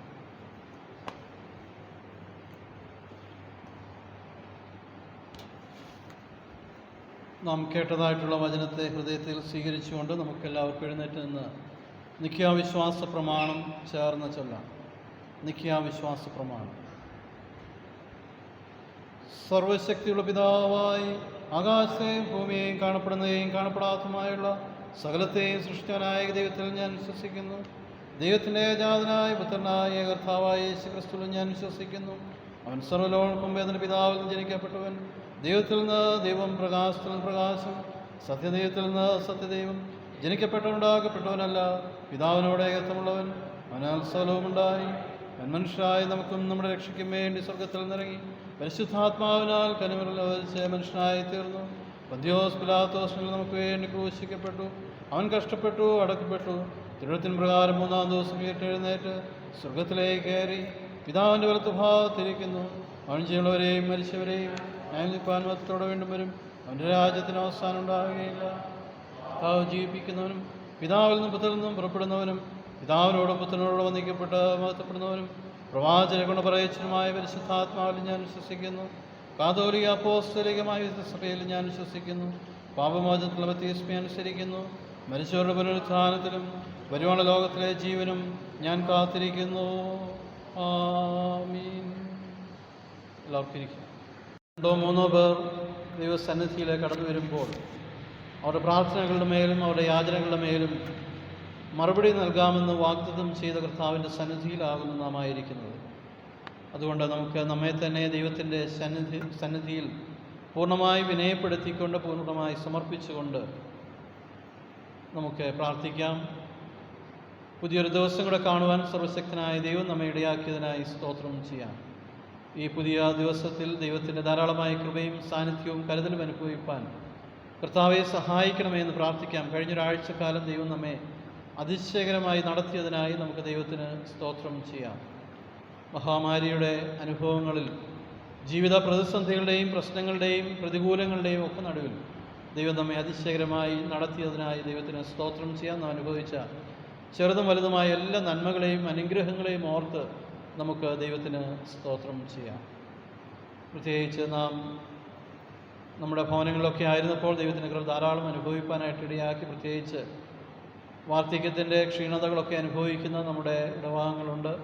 അവരെയൊക്കെ ദൈവം കഴിഞ്ഞ നാളുകളിൽ ആരോഗ്യത്തോടെ ബലത്തോടെ ദൈവകൃപയോടെ നടത്തി. അനർത്ഥങ്ങൾ പ്രയാസങ്ങളൊക്കെ കടന്നു വന്നുവെങ്കിലും കർത്താവ് ആശ്വാസവും ബലവും നൽകി ദൈവത്തെ ആരാധിപ്പാൻ ദൈവസന്നിധിയിലേക്ക് കടന്നു വരുവാൻ ഇടയാക്കിയതോർത്ത് നമുക്ക് ദൈവത്തിന് സ്തോത്രം ചെയ്യാം.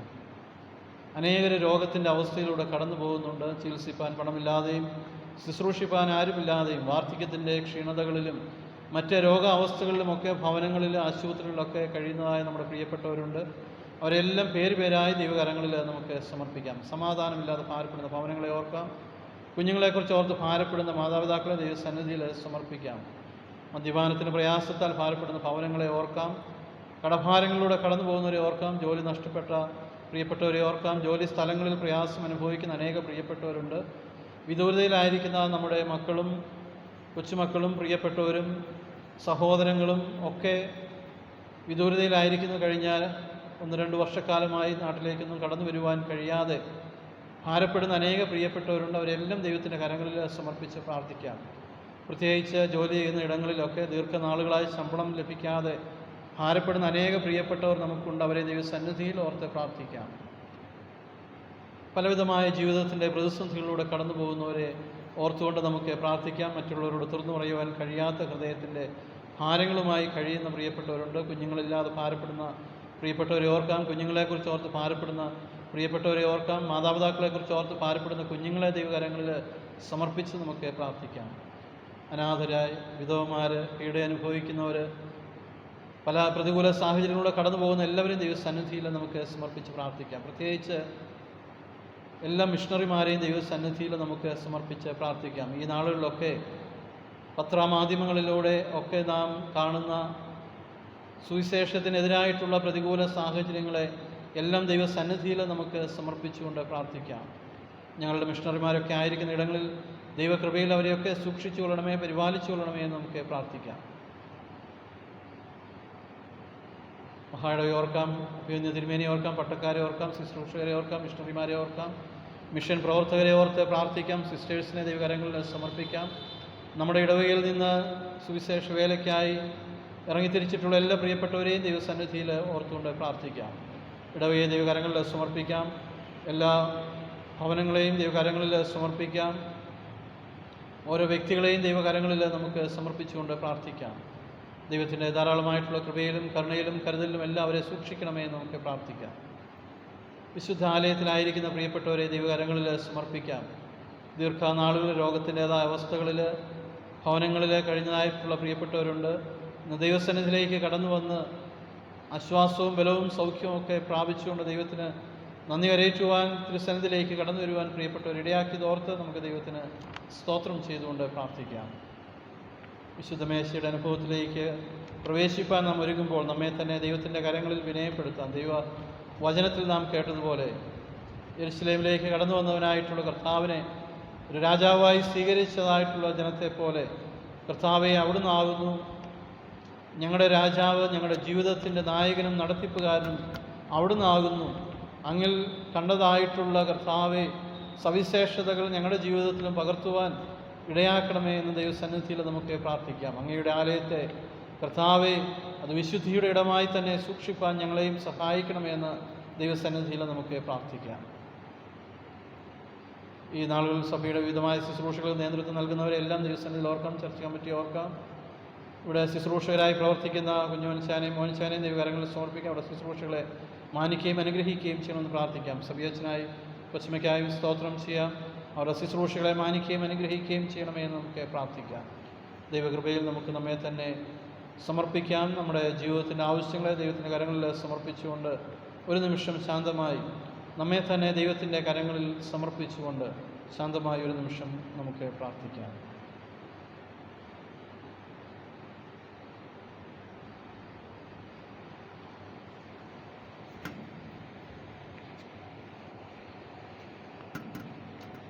ഒരു നാളും കൈവിടില്ല, ഒരു നാളും ഉപേക്ഷിക്കില്ല, ഒരു നാളും മറക്കുകയില്ല. എൻ്റെ യേശു എത്ര വിശ്വസൻ, ഒരു നാളും മറക്കുകയില്ല. എൻ്റെ യേശു എത്ര വിശ്വസൻ, ഇന്നയോളം എന്നെ നടത്തി, ഇന്നയോളം എന്നെ പുലർത്തി. എൻ്റെ യേശു എത്ര നല്ലവൻ, അവനെന്നുമെന്നും മതിയായവൻ. എൻ്റെ യേശു എത്ര നല്ലവൻ, അവനെന്നുമെന്നും മതിയായവൻ.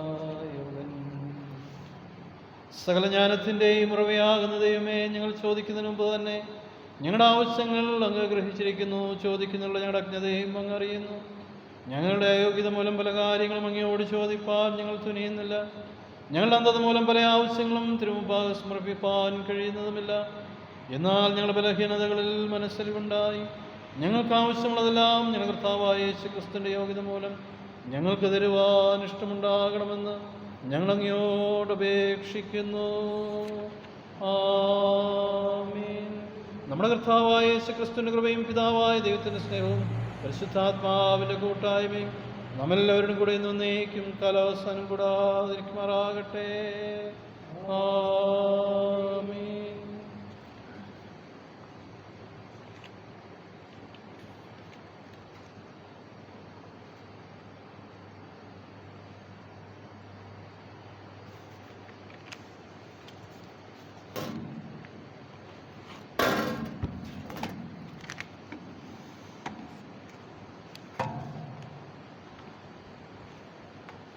ദാനാർപ്പണത്തിനായിട്ട് നമുക്ക് എല്ലാവർക്കും എഴുന്നേറ്റ് നിൽക്കാം.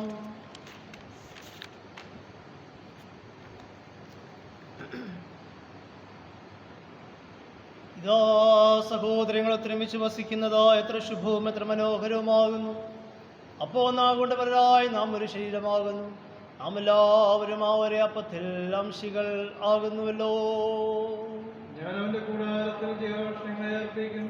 ഞാൻ കർത്താവിന് പാടി കീർത്തനം ചെയ്യും. സമാധാനത്തിൻ്റെയും നിരപ്പിൻ്റെയും അടയാളമായ കയ്യസൂര്യ നമുക്ക് അന്യോന്യം കൈമാറാം. ക്രിസ്തുവിൻ്റെ സമാധാനം നിങ്ങളെല്ലാവരോടും കൂടെ ഇരിക്കുമാറാകട്ടെ. ജ്ഞാനകീർത്തനങ്ങളിൽ 102-ാമത്തെ കീർത്തനം നമുക്ക് പാടാം. കീർത്തനം 102.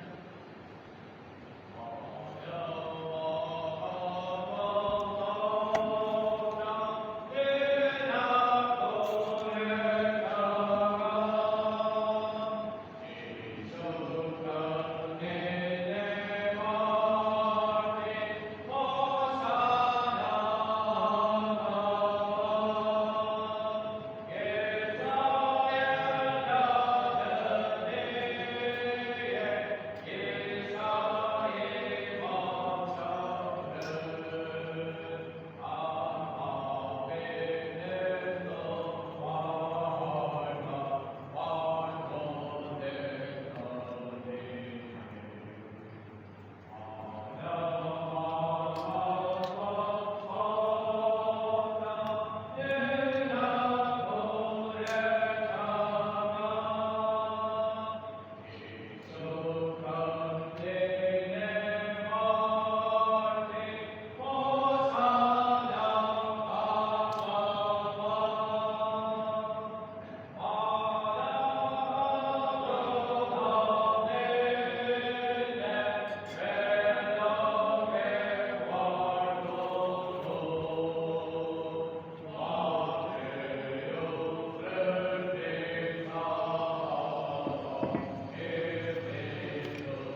നാം സമർപ്പിച്ച ദാനങ്ങളെ ദൈവമുമ്പാകെ അർപ്പിച്ചുകൊണ്ട് നമുക്ക് പ്രാർത്ഥിക്കാം.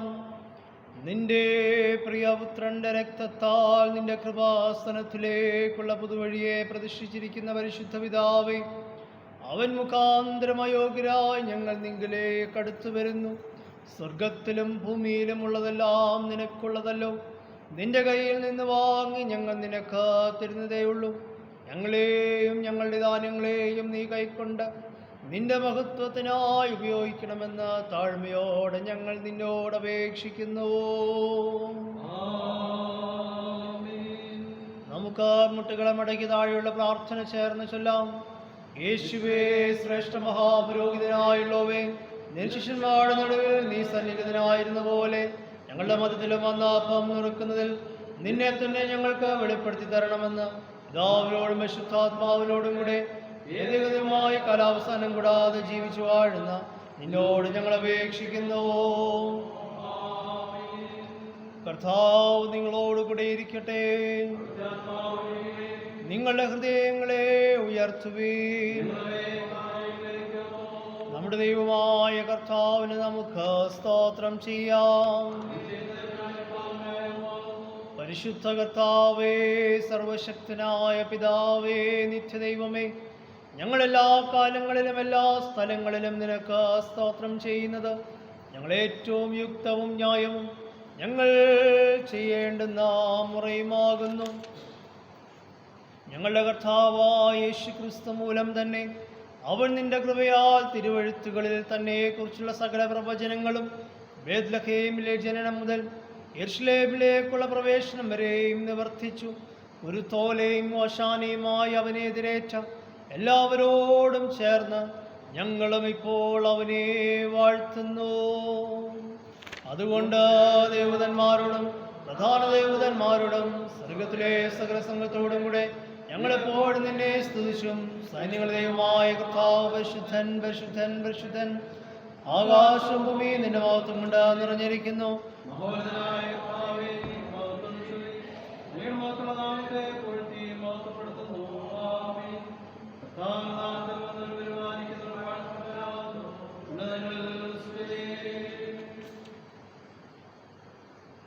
സ്വർഗസ്ഥ പിതാവേ, നീ സത്യമായി പരിശുദ്ധനാകുന്നു.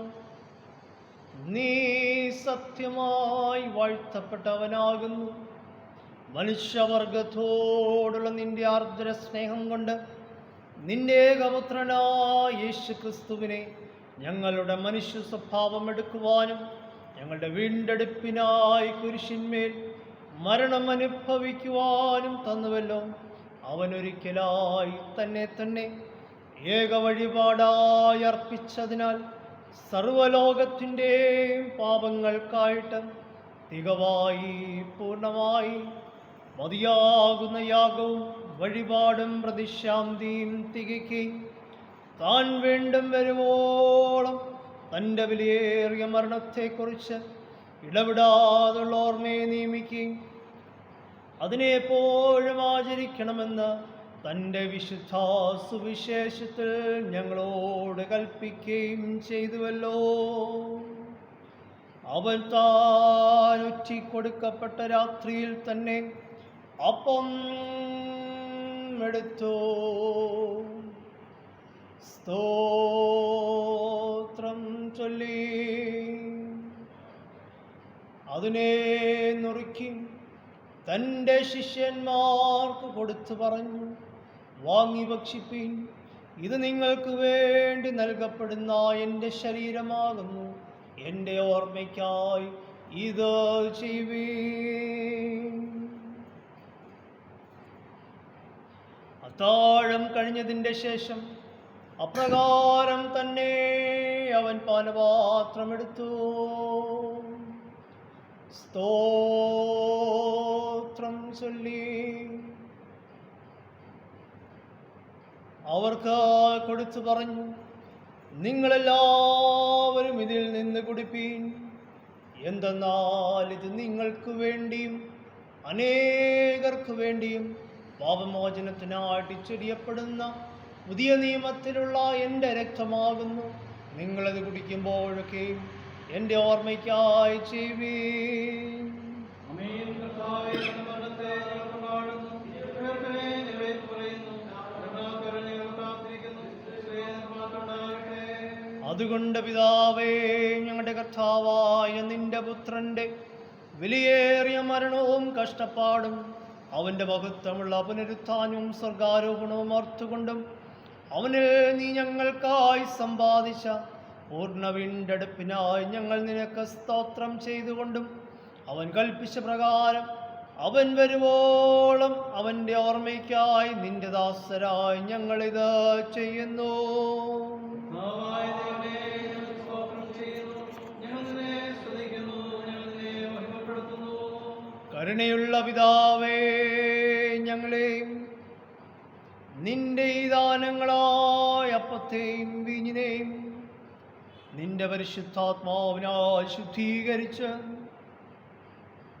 ഞങ്ങൾ മുറിക്കുന്ന ഈ അപ്പം ക്രിസ്തുവിൻ്റെ ശരീരത്തിൻ്റെ കൂട്ടായ്മയും ഞങ്ങൾ വാഴ്ത്തുന്ന ഈ പാനപാത്രം ക്രിസ്തുവിൻ്റെ രക്തത്തിൻ്റെ കൂട്ടായ്മയുമാകേണ്ടതിന് കൃപ നൽകണമെന്ന് ഞങ്ങൾ താഴ്മയോടെ അപേക്ഷിക്കുന്നു.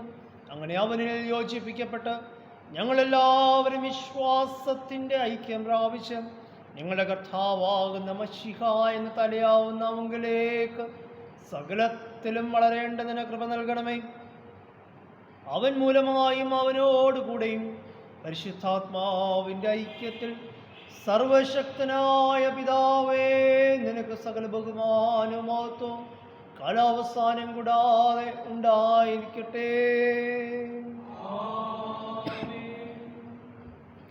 നമ്മുടെ രക്ഷിതാവായ ക്രിസ്തു ആജ്ഞാപിക്കുകയും പഠിപ്പിക്കുകയും ചെയ്ത പ്രകാരം നാം ധൈര്യത്തോടെ പ്രാർത്ഥിച്ച് ചൊല്ലുന്നത്: സ്വർഗസ്ഥനായ ഞങ്ങളുടെ പിതാവേ, നിന്റെ നാമം ശുദ്ധീകരിക്കപ്പെടണമേ.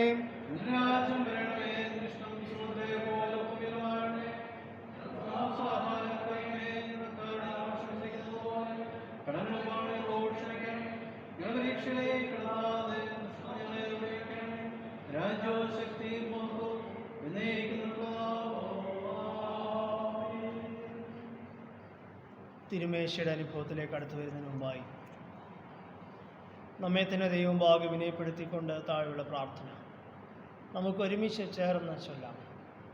കരുണയുള്ള കർത്താവേ, ഞങ്ങളുടെ പലവിധമായ വിലകളല്ലാതെ ആശ്രയിച്ചുകൊണ്ട് തിരുമേശയിലേക്ക് വരുവാൻ കഴിയുന്നില്ല.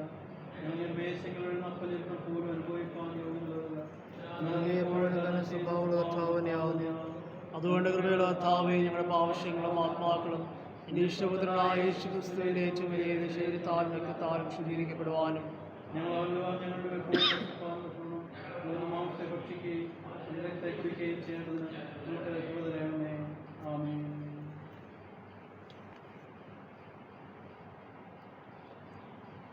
നാം നുറുക്കുന്നപ്പം ക്രിസ്തുവിൻ്റെ ശരീരത്തിൻ്റെ കൂട്ടായ്മയല്ലോ. ലോകത്തിന് ഭാഗത്തെ ചുമക്കുന്നതിനായ ദൈവത്തിന്റെ കുഞ്ഞാടേ, ഞങ്ങളോട് തന്നെ ഉണ്ടാകണമേ. ലോകത്തിന് ഭാഗത്തെ ചുമക്കുന്നതിനായ ദൈവത്തിന്റെ കുഞ്ഞാടേ, ഞങ്ങളോട് തന്നെ ഉണ്ടാകണമേ. ലോകത്തിന് ഭാഗത്തെ ചുമക്കുന്നതിനായ ദൈവത്തിന്റെ കുഞ്ഞാടേ, നിന്റെ സമാധാനം ഞങ്ങൾക്ക് നൽകണമേ.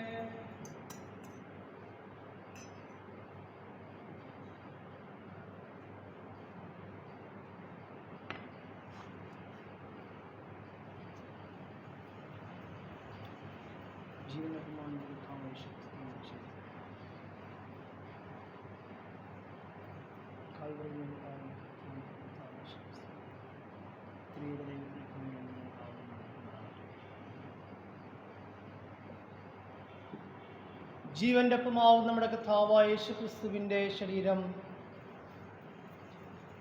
സത്യാമുദ്രവളിയായ നമ്മുടെ കർത്താവായ യേശു ക്രിസ്തുവിൻ്റെ രക്തം വിശ്വാസത്തോടെ തിരുമേശയുടെ അനുഭവത്തിലേക്ക് കടന്നു വരുകയും. മധ്യസ്ഥ പ്രാർത്ഥനയ്ക്കായി നമുക്ക് ഒരുങ്ങാം. നമുക്ക് പ്രാർത്ഥിക്കാം. സ്നേഹവാനായ ഞങ്ങളുടെ ദൈവമേ, സ്വർഗീയ പിതാവേ, ഈ അനുഗ്രഹിക്കപ്പെട്ട ദിനത്തിൻ്റെ പ്രഭാത സമയത്ത് ഞങ്ങളുടെ സന്നിധിയിലേക്ക് കടന്നു വന്ന് അങ്ങേ ആരാധിപ്പാനും മുഖത്തപ്പെടുത്തുവാനും അടിയങ്ങളെ അവിടെ നിടയാക്കിയത് ഓർത്ത് സ്തോത്രം ചെയ്യുന്നു. ദൈവമായ കർത്താവെ, അടിയങ്ങൾ ഞങ്ങളുടെ സന്നിധിയിൽ ഇരുന്നു കൊണ്ട് കർത്താവെ അനുഭവിച്ച ദൈവകൃപയ്ക്കായിട്ട് സ്തോത്രം. പരിശുദ്ധാത്മാവിൻ്റെ നിറവും കൃപയും ഞങ്ങൾക്ക് നൽകിയതോർത്ത് ഞങ്ങൾ അങ്ങേ സ്തുതിക്കുന്ന കർത്താവെ, കഴുതക്കുട്ടി പുറത്തേറി യെരുശലേമിലേക്ക് കടന്നു വന്ന ആ ക്രിസ്തുവിൻ്റെ ആ വലിയ പ്രഭാവത്തെ ഞങ്ങളുടെ ജീവിതത്തിൽ കർത്താവ് ദർശിപ്പാൻ ഇന്ന് പ്രഭാതം ഞങ്ങൾ ഇടയാക്കിയല്ലോ. കർത്താവെ, അങ്ങ് രാജാവായി ഞങ്ങളുടെ ജീവിതത്തിലും ഞങ്ങളുടെ ആത്മീയ ഭൗതിക സാമൂഹ്യ ജീവിതത്തിലും കർത്താവെ അവിടുന്ന് കർത്തൃത്വം നടത്തണമേ എന്ന് പ്രാർത്ഥിക്കുന്നു. നീതിയോടും സമാധാനത്തോടും ദൈവകൃപയോടും ജീവിക്കാൻ ആവശ്യമായ കൃപ ഞങ്ങൾക്ക് നൽകി തരണമേ. കർത്താവെ, ഞങ്ങളുടെ ആത്മീയ ജീവിതം അത് സമൃദ്ധമാക്കപ്പെടുവാൻ സഹായിക്കണമേ എന്ന് പ്രാർത്ഥിക്കുന്നു. ഞങ്ങളുടെ ഈ ആലയത്തെയും കർത്താവെ അവിടുന്ന് വിശുദ്ധീകരിക്കണമേ. ഈ ആലയത്തെ കർത്താവെ ദൈവം വസിക്കുന്നൊരിടമായി, ഇത് പ്രാർത്ഥനയൊരിടമായി, ദൈവ ശബ്ദം കേൾക്കുന്ന, ദൈവം ഞങ്ങളുടെ പ്രാർത്ഥനകളെ ചെവിക്കൊണ്ട് മറുപടി നൽകുന്ന ഒരിടമായി, കർത്താവ് ഇതൊരു സൗഖ്യത്തിൻ്റെ ഇടമായി അവിടുന്ന് രൂപപ്പെടുത്തണമേ എന്ന് പ്രാർത്ഥിക്കുന്നു. കർത്താവെ, തലകളെ വണക്കി ഈ ആരാധനയിൽ പങ്കുചേരുന്ന എല്ലാവരെയും അവിടുന്ന് അനുഗ്രഹിച്ചാട്ട്. സകലവും ഞങ്ങൾക്ക് വേണ്ടി ജീവൻ അർപ്പിച്ച യേശു കർത്താവിൻ്റെ വിലയേറിയ നാമത്തിൽ തന്നെ സമാധാനത്തോടെ ലോകത്തിലേക്ക് പുറപ്പെട്ടു പോകുവീൻ. ധൈര്യപ്പെട്ടിരിപ്പീൻ, നല്ലതിനെ മുറുകെ പിടിക്കുവീൻ. ആർക്കും തിന്മയ്ക്ക് പകരം തിന്മ ചെയ്യാതിരിപ്പിൻ. മനസ്സുറപ്പില്ലാത്തവരെ ശക്തിപ്പെടുത്തുകയും ബലഹീനരെ താങ്ങുകയും ഞെരുക്കമുള്ളവരെ സഹായിക്കുകയും ചെയ്യുവിൻ. എല്ലാവരെയും ബഹുമാനിപ്പിൻ. പരിശുദ്ധാത്മാവിൻ്റെ ശക്തിയിൽ ഉല്ലസിച്ചുകൊണ്ട് കർത്താവിനെ സ്നേഹിക്കുകയും സേവിക്കുകയും ചെയ്യുവിൻ. ഇനി പിതാവും പുത്രനും പരിശുദ്ധാത്മാവുമായ സർവശക്തനായ ദൈവത്തിൻ്റെ അനുഗ്രഹം നിങ്ങളുടെ ഇടയിലുണ്ടായി എല്ലായ്പ്പോഴും നിങ്ങളോട് കൂടെ ഇരിക്കട്ടെ.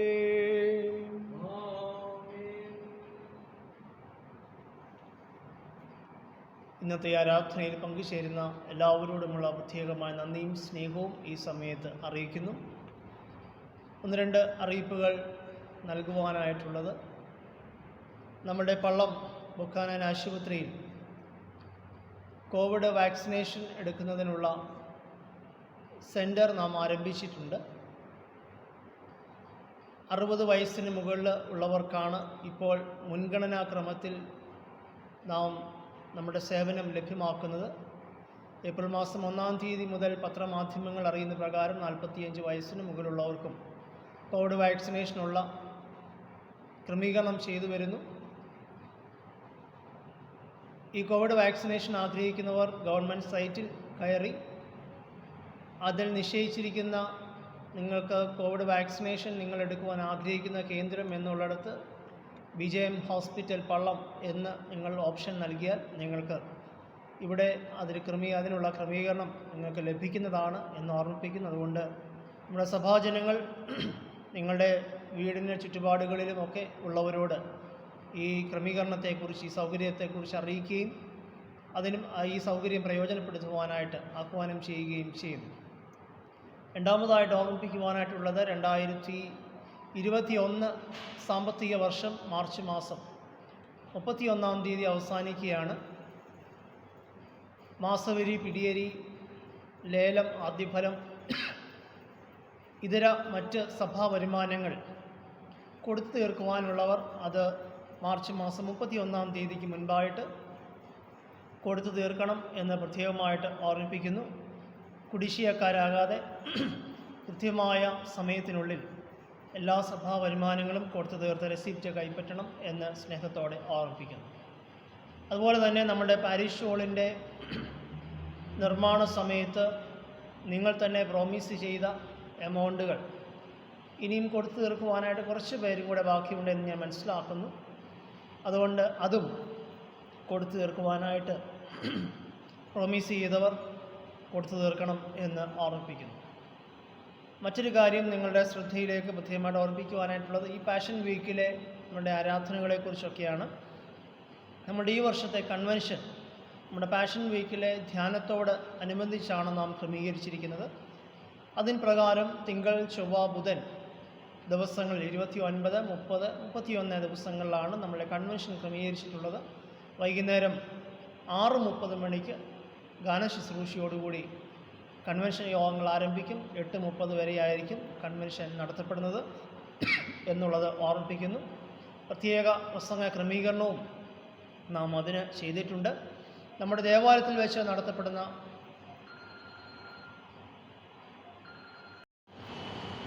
മറ്റൊരു കാര്യം നോട്ടീസായിട്ട് ഓർമ്മിപ്പിക്കുവാനായിട്ടുള്ളത് നമ്മുടെ ഈ പാഷൻ വീക്കിലെ കൺവെൻഷൻ്റെയും നമ്മുടെ ആരാധനയുടെയും സമയക്രമീകരണത്തെക്കുറിച്ചാണ്. നമ്മളുടെ ഈ വർഷത്തെ കൺവെൻഷൻ നാം പാഷൻ വീക്കിലെ ആദ്യ 3 ദിവസങ്ങളിൽ നാം ക്രമീകരിക്കുന്ന ധ്യാനത്തോടനുബന്ധിച്ചാണ് നാം ക്രമീകരിച്ചിരിക്കുന്നത്.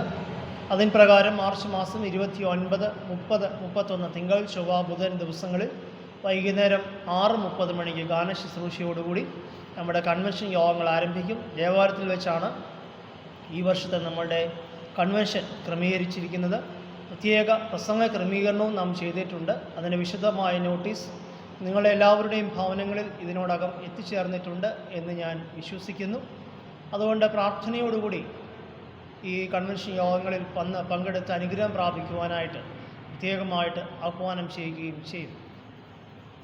വ്യാഴാഴ്ച, പെസഹ വ്യാഴാഴ്ച രാവിലെ 8 മണിക്കും വൈകുന്നേരം 6:30 മണിക്കും വിശുദ്ധ സംസർഗ ശുശ്രൂഷയോടുകൂടിയുള്ള ആരാധന ദേവാലയത്തിൽ വെച്ച് നടത്തപ്പെടുന്നതാണ്. ദുഃഖ വെള്ളിയാഴ്ച രാവിലെ 9 മണിക്ക് ദേവാലയത്തിൽ വെച്ച് ആരാധന നടത്തപ്പെടുന്നതാണ്. അതേപോലെ തന്നെ ഈസ്റ്റർ ഞായറാഴ്ച രാവിലെ 5:30 മണിക്കും അതേപോലെ തന്നെ രാവിലെ 7:30 മണിക്കും 2 ആരാധനകൾ വിശുദ്ധ സംസർഗ ശുശ്രൂഷയോടുകൂടി ദേവാലയത്തിൽ വെച്ച് നടത്തപ്പെടുന്നു.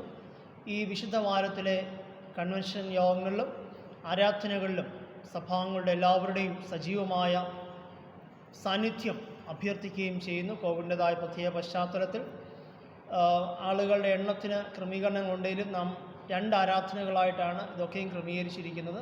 അതുകൊണ്ട് ആരാധനകളിൽ സജീവമായ സാന്നിധ്യം സഭാംഗങ്ങളുടെ ഭാഗത്തുനിന്നും ഉണ്ടാവണം എന്ന് സ്നേഹത്തോടെ ഓർമ്മിപ്പിക്കുന്നു. ദൈവം നിങ്ങളെല്ലാവരെയും അനുഗ്രഹത്തോടെ നടത്തുമാറാവട്ടെ.